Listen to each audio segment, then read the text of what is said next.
the producer.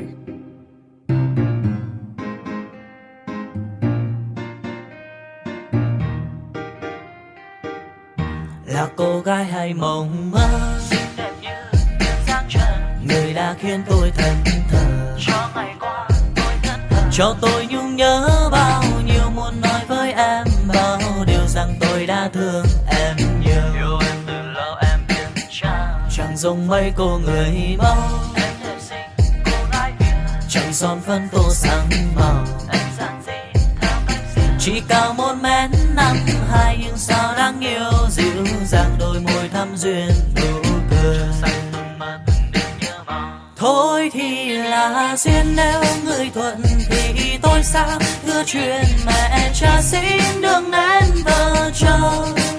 Thương em để lâu hát thêm âu sầu, nay nói ra cho hết đau đầu. Rồi ta sẽ thật hạnh phúc, Bên nhau chẳng giờ, cùng nhau sống chung mái nhà, ta sẽ bên nhau suốt đời, cho nhau chén nướng chén cơm, cho nhau chút duyên chuông tình, nụ cười tươi nở trên môi. Còn lo lắng chỉ người hơn, mới lắng lo chỉ hơi vì em đã có tôi rồi.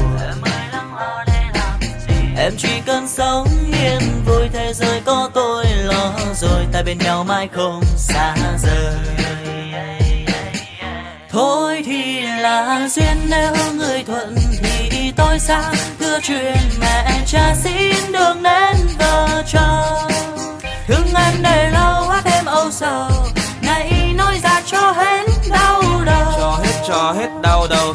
Baby, nghe này, em là cô gái mộng mơ, xinh đẹp duyên dáng để cho anh ngẩn ngơ. Bao nhiêu năm giờ vì vương mối tình tơ, đêm ôm nỗi nhớ thao thức với cho em vần thơ. Vì anh nhắc lưu em mất rồi mà em vẫn vô tư vậy thôi, vẫn không muốn chung đôi. Chẳng để ý đến tôi, để sau 3 năm chờ đợi anh đến giờ vẫn đơn côi. Nói với anh chỉ một lời rằng sẽ bên anh đến trọn đời. Trước giờ anh vẫn quen với cô đơn, hơn mấy ngày anh sẽ yêu thương em nhiều hơn. Anh chẳng cần biết người trước kia bên em là ai, chỉ cần là anh từ giờ đến muôn đời mãi. Thì dù anh có nói tình mình hơi sai sai, em vẫn sẽ đưa em Thôi thì là duyên, nếu người thuận thì tôi sang hứa chuyện mẹ cha xin đừng nên vợ chồng.